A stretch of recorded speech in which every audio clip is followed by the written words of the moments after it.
entrar en un tema que es importante y el título es Espera lo inesperado. Pero vamos a intentar estudiar hoy la palabra de Dios. Vamos a hablar de un libro llamado Jueces. ¿Cuántos saben que existe el libro de Jueces, no? ¿Cuántos lo han leído? Es un libro interesante, muy interesante para leer. Pero el punto al cual yo quiero llegar es el siguiente. Estamos en tiempos muy complicados. Estamos en tiempos en los cuales ya no podemos vivir un cristianismo a medias. No podemos ser cristianos a medias. En la iglesia se habla mucho acerca del discipulado. Se habla que tenemos que discipular. Pero ¿sabe? El problema no es que no se hable de discipulado. Es que muchos de los que están en la iglesia tienen un discipulado a medias. Van a medio camino. Todo lo hacen a medias. Entonces escuche, todo lo que usted da en parte se llama mediocridad. Todo lo que damos, yo le doy un poquito al Señor de esto, yo vengo los domingos aquí, yo soy cristiano los domingos por la mañana, a mí me gusta consagrarme de pronto solamente los sábados en la mañana, todo lo damos a medias. Y sabe, usted tiene que reflexionar porque no es tiempo de vivir una vida mediocre o algo sin mucha importancia. Todo por lo que usted no se entrega con pasión se llama mediocridad. Cuando una persona vive a medias, lo más seguro es que va a dejar el discipulado, es que va a dejar los caminos del Señor. O sea, es más fácil que se salga que verdaderamente avance hacia lo que Dios tiene. Por eso la vida cristiana no se puede vivir entre dos puntos. No se puede decir yo soy buen cristiano los domingos y entre semana entonces cada día voy perdiendo mi fuerza y tengo que venir otra vez el domingo a recargarme. Y quiero hoy hablar de Jueces. Es una época en la cual verdaderamente nosotros vemos cómo habían muchas ideas, muchas cosas que estaban recibiendo de los pueblos extranjeros. Cuando el Señor le dice a Josué, vas a entrar y tomar la tierra que yo te voy a dar, Dios le dice, yo les entregaré esa tierra, pero en esa tierra ustedes tendrán que eliminar todos los dioses y todas las costumbres paganas. Esto era lo que Él les estaba diciendo. Pero era una época de mucha mezcla, parecida a nuestra época. Ellos que venían conociendo a Dios y después los pueblos paganos que estaban en esta tierra. Entonces era una época en la que el pueblo de Dios se enfrentaba todos los días ante dos opciones. Ver a Dios como su Señor o seguir el espíritu y las preferencias de su época. Es a lo que usted se enfrenta todos los días. Ver a Dios como el Señor absoluto de su vida o dejarse llevar por las preferencias de esta época y por las filosofías de este tiempo. Siempre usted estará entre estos dos pensamientos. Esta es la historia de cómo fallaron esta encomienda, de cómo ellos se apartaban constantemente de conocer a Dios. Miren lo que dice Jueces 21:25. En estos días, ¿qué dice? No había rey en Israel.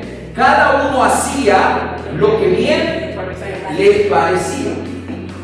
Significaba que había algo en el pueblo de Israel que no estaba claro.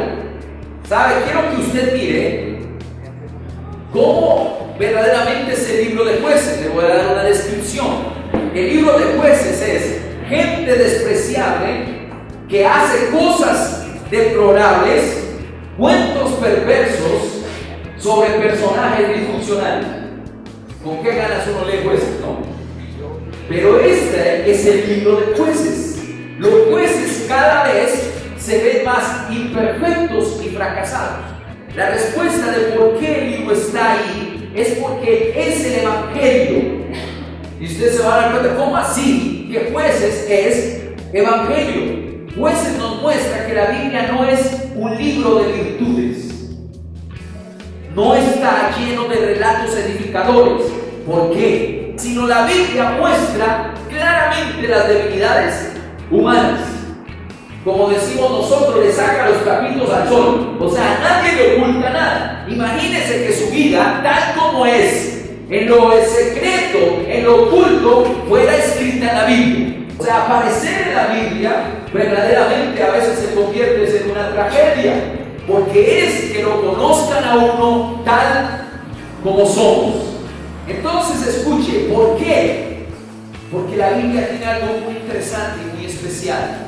Y quiero que hoy ustedes puedan entender cómo usted tiene que leer toda la Biblia, pero el libro de Jueces principalmente. No se trata, la Biblia no se trata, ni el Evangelio se trata de seguir ejemplos morales. Se trata de un Dios de misericordia y paciencia que continuamente trabaja en y por medio de nosotros, a pesar de nuestra constante resistencia a lo que Dios quiere hacer y a sus propósitos. En la Biblia, y lo que nos va a mostrar Jueces, es que al fin y al cabo solo existe un héroe, y ese se llama Jesucristo. Es el único héroe genuino y verdadero de la Biblia. 6 cosas que usted tiene que estar atento cuando lee Jueces, y solamente se las digo para que usted lo siga leyendo. Primero, Dios ofrece su gracia de manera incansable a personas que no se lo merecen. La gracia de Dios está para personas imperfectas, porque no hay hombres perfectos, no hay mujeres perfectas. Dios da de su gracia, y usted tiene que reconocer que verdaderamente Dios lo ha llamado no por ser bueno, no porque usted era diferente a los demás, sino por la gracia y por el amor de Dios es que usted lo conoce. Lo segundo que usted tiene que entender cuando lee Jueces y la Biblia entera, es que Dios quiere el señorío sobre cada área de nuestras vidas. A veces nosotros, Señor, toma esta área de mi vida, pero esta déjamela a mí, yo la controlo. Queremos que Dios sea el Señor solamente de algunas. Algunos dicen, Señor, toma mi economía, pero mis emociones déjalas, que esas yo las manejo. Y queremos, hacemos compartimentos en nuestro corazón y decimos, Dios, tú puedes entrar en esto, pero en esto no te dejo entrar. Entonces, escuche, ¿sabe cuál es el problema de Israel en Jueces? Que ni rechazaron a Dios por completo, ni lo aceptaron del todo. Eso se llama un discipulado a medias. Aquí el problema que usted y yo tenemos no es de ateísmo, todos creemos en Dios. El problema es que mezclamos nuestra fe con otras creencias, con otros dioses y con otras cosas, y queremos ser cristianos genuinos. Tercero, existe una tensión sobre la gracia y la ley, entre lo condicional y lo incondicional. ¿Qué significa? Que Dios promete a su pueblo bendecirlo, pero su pueblo no obedece. Entonces hay una tensión muy fuerte entre lo que Dios les prometió y la forma en cómo ellos se comportaban, que hacía que verdaderamente se violara la santidad de Dios. Y Dios es santo, y Dios es Dios de amor, y Dios promete. Entonces, ¿cómo se nivelan estas dos cosas? Es Dios de gracia, pero tiene que cumplir su ley y su justicia. Esa es la tensión entre en Jueces, su santidad y sus mandatos condicionales. ¿Qué va a pasar? ¿Qué va a pasar? ¿La santidad de Dios va a pasar por encima de sus promesas? ¿O sus promesas van a pasar por encima de su santidad? Entonces, Jueces mostrará que ninguna de las respuestas es correcta. 4. Existe la necesidad de una renovación espiritual continua en nuestras vidas. ¿Sabe qué es lo que nos está mostrando Jueces? Continuamente usted necesita ser renovado por el Espíritu. Continuamente. Jueces muestra que la decadencia espiritual es inevitable, y por eso la renovación espiritual es tan necesaria. Y la quinta es que necesitamos un verdadero Salvador, al cual todos los salvadores humanos apuntan. O sea, ningún salvador humano será comparable al Salvador divino, que es Jesucristo. Y sexto, Dios está a cargo, no importa lo que parezca, las situaciones más complicadas y más difíciles de nuestra vida. Y hay un ciclo repetitivo que se da en Jueces todo el tiempo. El ciclo repetitivo es el siguiente. Primero, el pueblo se rebela. Segundo, Dios se aira. Tercero, opresión de los enemigos. Cuarto, arrepentimiento. Quinto, Dios levanta un juez para salvar al pueblo de Israel. Y vuelve otra vez el ciclo. ¿Sabe? Nosotros tenemos que aprender a romper ese ciclo que a veces vivimos en nuestras vidas.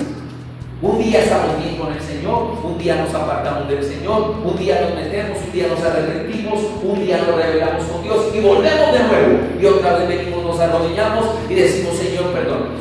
Pero quiero que usted mire, y es el versículo que vamos a tratar, voy a hacerlo lo más rápido posible. Y vamos a mirar esto de esperando lo inesperado. Entonces ya entendimos cuál era el problema. Israel estaba mezclándose con los ídolos. Quería seguir a Dios, pero también dejaba que los ídolos penetraran a sus vidas. Dios les había dicho que necesitaban ser radicales y expulsar a todos los ídolos y a los idólatras de ese lugar, pero ellos dijeron, no, vamos a quitar solamente algunos. Le decimos sí a algunas cosas, pero otras nos parece hacerlo de otra manera. Un discipulado a medias. Entonces aparece uno de los jueces, no es el primer juez, pero uno de los jueces también. Y uno de los jueces llamado Otoniel. Y cuando usted ve los capítulos anteriores de Jueces, porque vamos a ver en Jueces capítulo 3, pero en Jueces capítulo 1, 2 y 3, 1, 2, hay una introducción, hay dos introducciones, en el capítulo 1 y en el capítulo 2. En el capítulo 1, en la forma en que el pueblo ve la situación. En el capítulo 2 es como Dios ve la situación. Escuche esto. Muchas veces nosotros creemos que miramos como Dios mira, y no es así. A veces nosotros creemos que Dios está mirando de una manera, pero Dios le está diciendo, y por eso lo dice ahí en su palabra, que estamos mirando diferente. Dios mira de otra manera. Israel creyó que estaba haciendo las cosas bien, creyó que había conquistado la tierra, pero cuando usted se da cuenta, Israel no cumplió como Dios le había dicho, lo cumplió a medias. Y Dios les dijo, ustedes me han desobedecido y han provocado mi ira. ¿Y por qué han provocado mi ira? Porque ustedes no obedecieron por completo. ¿Saben cuál es el problema de los cristianos? Creer que obedecer a medias es bueno y ahí me puedo mantener toda mi vida como cristiano y solamente estoy obedeciendo a medias.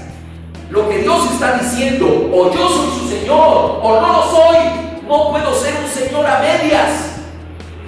No puede llevar una vida cristiana que usted crea que siga al Señor, pero a la vez su mente está en otros lugares. Usted está detrás de los ídolos, está poniendo su confianza en otra cosa, está buscando seguridad en otro lugar. Nosotros decimos, testarudo Israel, testarudo nosotros, porque ese es el modelo del ser humano y del ser humano que es hijo de Dios, que es pueblo de Dios. Entonces, escuche eso, en medio de toda esa tensión que se vive entre los mandatos santos de Dios y las promesas amorosas y fieles de Dios, entonces empieza a suceder esta historia. Y yo quiero que usted mire el resultado de la tensión de Israel entre el patrón que le digo que es cíclico. Vuelve otra vez, se revela, vuelve y se arrepiente, vuelve. Entonces vamos a mirar en este capítulo 3 un estudio de caso. Un estudio de caso, ¿qué significa? Vamos a mirar en sum cómo es que Dios está haciendo con el pueblo de Israel y qué le pasa al pueblo de Israel. Vamos a mirar algunos detalles de por qué Israel estaba en la condición en la cual estaba. Y de ahí revisar nosotros por qué de pronto estamos en la misma condición. En la misma condición. Entonces miremos rápidamente en el capítulo 3, versículo 7. Hicieron pues los hijos de Israel lo malo ante los ojos de Jehová. Esto usted lo va a encontrar, pero quiero mostrarle, aquí tengo que ir un poquito al estudio que yo he hecho de Jueces. ¿Y qué es lo que Dios llama malo? Significa una cosa. Cuando habla de malo no está hablando de robar, de matar, de adulterar. Cuando Dios habla de lo malo en Jueces, habla de dos cosas. Primero, de apartarse de Él y de olvidarse de Él. O sea, lo verdaderamente malo que usted puede hacer es apartarse de Él y olvidarse de Él. El gran problema de la humanidad es olvidarse de Dios, apartarse de Dios por ídolos de este mundo. Eso es lo verdaderamente malo. Y hay muchos cristianos que están haciendo lo malo, así no roben y así no maten, porque se están apartando de Dios, se están olvidando de Él. Lo malo delante de Dios es recurrir a amar y servir a ídolos o a mini dioses. Mire lo que decía: los israelitas hicieron lo que ofende al Señor, o sea, lo malo. Se olvidaron de quién, del Señor su Dios, y adoraron a las imágenes de Baal y de Acera. ¿Quién era Acera? La diosa de la fertilidad. ¿Usted no cree que ese es un ídolo también en este tiempo? Y no tanto de la fertilidad, sino de la sexualidad. Es un ídolo profundo en nuestra sociedad, y no solamente en nuestra sociedad, sino que también en la iglesia ha permeado. Y ellos empezaron a seguir dioses, a Baal. O sea, Baal, el nombre Baal significa Señor. Empezaron a adorar a Dios. Y escúcheme, no eran ateos, creían en Dios. Ellos decían que Dios era su Señor, pero también Baal era su Señor. Esta palabra quiero que la subraye: se olvidaron del Señor. Se olvidaron. Esta palabra tiene un significado espiritual. Hay dos palabras que tienen un significado espiritual muy profundo. Se llama recordar y olvidar. ¿Por qué? Voy a explicarse. Entonces, mire lo que pedían algunas personas en el Antiguo Testamento. Y tenemos algunos versículos también diferentes a Jueces. Y está ahí en el Salmo 25. Dice: acuérdate, Señor, de tu ternura y gran amor que siempre me has mostrado. Acuérdate, eso lo dice en el Antiguo Testamento. Pero mire lo que dice Isaías 64:9. Dice: no te enojes demasiado, Señor. Y vuelve y le dice: no te que acuerdes siempre de nuestras iniquidades. Considera, por favor, que todos somos tu pueblo. En uno le pide acuérdate, y en el otro no te acuerdes. ¿Qué quiere decir olvidar y recordar? Cuando dice acuérdate, es que actúe de acuerdo a su carácter. Escuche, que actúe de acuerdo a su carácter. Eso significa cuando dice acuérdate. Y cuando dice no te acuerdes, es no actúe de acuerdo a lo que Él sabe. Misericordia. Misericordia. ¿Cuál es la diferencia? Cuando usted sabe misericordia, ¿qué es la misericordia? Es que Él sabe quiénes somos, sabe lo que hacemos, y lo que está pidiendo es misericordia. Señor, no tomes en cuenta lo que yo soy y lo que yo hago. O sea, significa perdón. Perdóname, no te acuerdes. Y sabe que cuando usted lleva sus pecados a la cruz de Cristo, dice que el Señor no se acordará más. Pero quiero que usted observe algo, lo que está diciendo. Entonces, cuando se refiere a Dios es eso. Acuérdate significa recuerda quién eres tú. ¿Quién eres tú? Un Dios de amor y un Dios de misericordia. Y cuando dice no te acuerdes, ¿qué está diciendo? No te acuerdes de mis pecados, no te acuerdes de lo que yo he hecho. A eso se refiere, está pidiendo misericordia y perdón. ¿Qué significa entonces que se olvidaron del Señor? ¿Qué quiere decir? Escuche esto, que ya no estaban dirigidos por lo que ellos sabían. Ellos conocían quién era Dios, sabían quién era Dios, pero ya no los dirigía, no tenían la confianza en lo que Dios había hecho. Se les olvidó quién era Dios, aunque ellos sabían quién era Dios y qué quería esas cosas. Escuche una cosa, quién era Dios y qué quería, esas cosas no eran reales para ellos. Si yo le pregunto a ustedes, ¿usted sabe qué es lo que Dios quiere? La mayoría lo sabe. Si yo le pregunto, ¿usted ha visto todo lo que Dios ha hecho en su vida? Sí, yo sé. ¿Usted sabe que Dios lo ha perdonado? Todo el mundo me va a decir, sí, amén. Sí, Dios me perdonó, Dios me liberó de mis pecados, Dios murió en la cruz. No sabemos la historia de memoria. Todos sabemos que Cristo murió. Pero hay algo. Dios nos está diciendo, se olvidaron de mí. ¿Por qué?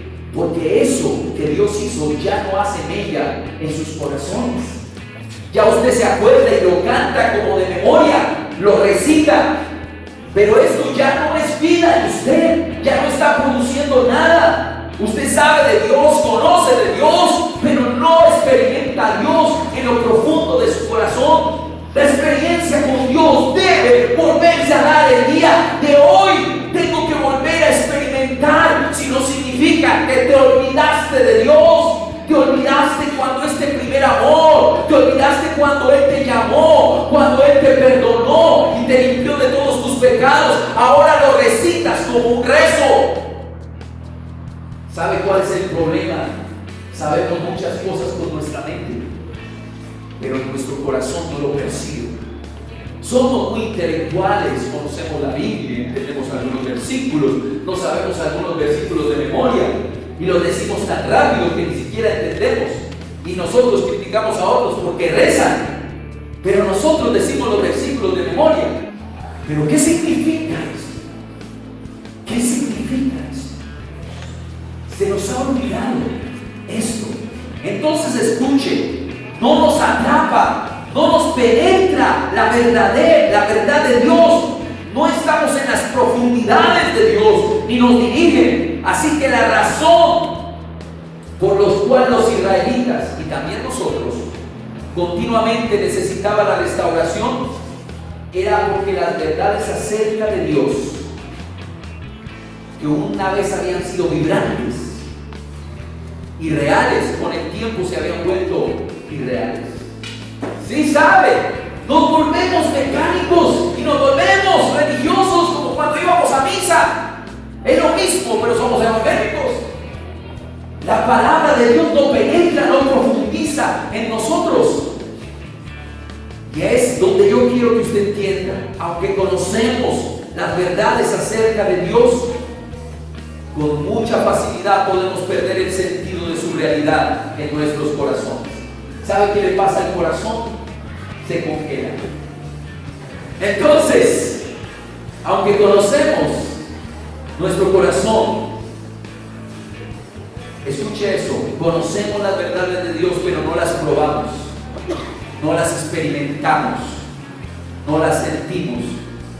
Por lo tanto, cuando usted no siente esa pasión de la palabra, vendrán unos ídolos que sí le harán sentir cosas. Y entonces cuando usted no empieza a sentir la emoción de Dios, de su palabra, de su espíritu, entonces viene otro y le ofrece algo emocionante y usted cada día va yéndose más para allá porque la emoción la sientes allá. Esos ídolos le ofrecen placer, le ofrecen sentirse bien y usted cada día quiere irse más para allá porque usted quiere sentir pasión y placer, porque dejó de sentir pasión por Dios.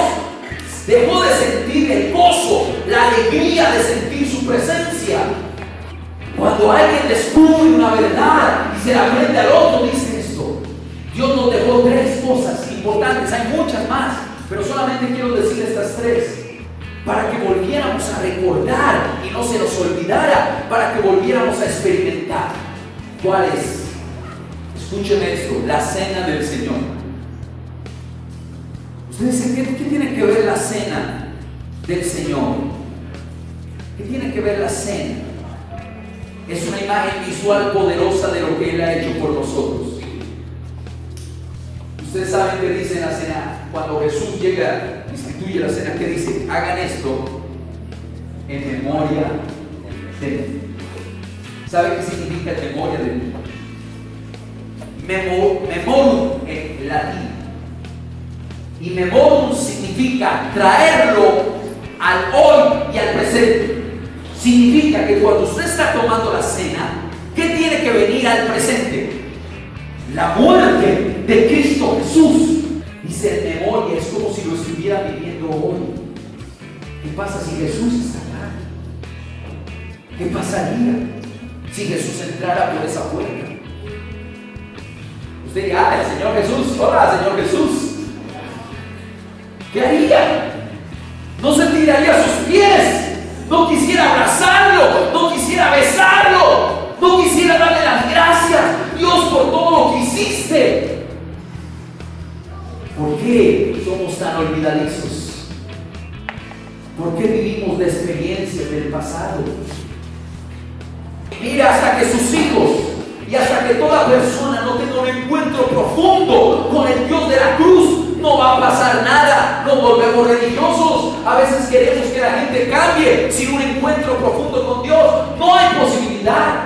Si una persona no se encuentra con Dios, si un joven no se encuentra con Dios, no hay forma de que cambie. Llevará una vida hipócrita. Aquí de pronto en el altar muy bonito, pero allá en su vida íntima, siempre cayendo. Porque no ha tenido un encuentro profundo con el Dios que es real. Yo creo que Dios está volviéndonos a llamar. Y Dios quiere traer una restauración a nuestras vidas. Y la manera en que Dios trae restauración, lo dice en Jueces 3:7, Israel primero dice, se olvida del Señor, y el 3:8, Dios toma la dirección. El Señor se enfureció contra Israel, a tal grado que dice que lo tendió. Cuando yo leí esto, digo, wow, ¿quién lo vendió? El Señor. Ellos ya se habían vendido primero a quién, a Baal y a Sera, ya estaban vendidos, pero el Señor aquí dice, los vendió. Quiero decirles que muchas veces Dios, el juicio más fuerte de Dios es soltarnos a nuestras banalidades, a nuestros placeres. ¿Quieres experimentar placer? Ven, experimenta hasta que te canses. Y aquí dice que los entregó a un pueblo, y un pueblo, mire cómo era, los vendió a Cusán, Risatayim, rey de Arán, Naharayim, a quienes estuvieron sometidos durante ¿cuánto? Si tú no experimentas la presencia de Dios y no vienes, ¿sabe qué hace Dios? Te entrega. ¿Y te entrega a quién? A los enemigos, a los ídolos. ¿Tú crees que estos ídolos te pueden dar algo? Toma, ven con ellos. Y cuando ya estás en el fondo, entonces mire, Israel, ¿cuánto duró en reaccionar? 8 años. Eso en esta historia. En otras duró 18 años. ¿Cuánto tienes que durar en la condición en la cual vives para reaccionar?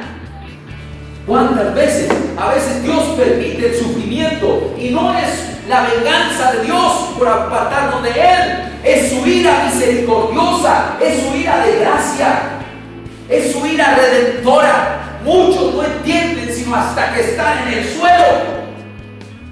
Y ahí sí empiezan a buscar a Dios. Y eso fue lo que hizo el pueblo de Israel. Dice, y clamó. Y clamó. Dice en el 9, pero clamaron al Señor. El único que puede producir un avivamiento es Dios. Y lo único que yo puedo hacer es clamar. Clamar al Señor, que me perdone. Clamar al Señor, olvidarme de Él. Clamar profundamente a Dios. Es lo único que puedo hacer. Arrodillarme y clamar. Señor, te necesito. Señor, es importante, de lo más importante de mi vida. La ira de Dios para sus hijos es para redención. Dios los entrega para que a ver si así, con el dolor físico, ellos tenían un dolor físico, esclavos. No hay dolor más fuerte que ser un esclavo, dígame, si no, ser esclavo era lo peor. Y Dios tuvo que llevarlos y dejarlos que este pueblo los dominara y fueran esclavos para ver si reaccionaban. Y reaccionaron a los 8 años. ¿Cuántos años necesitas para reaccionar? ¿Cuántos años necesitas para reaccionar? ¿Qué estás haciendo para asegurarte de recordar con tu corazón lo que sabes con tu cabeza acerca de Dios? ¿Qué estás haciendo para que no te vuelvas solamente un cabezón que tiene información, pero no experimentas nada, no sientes nada, eres frío, no vives la presencia de Dios? Quiero que se ponga a ver.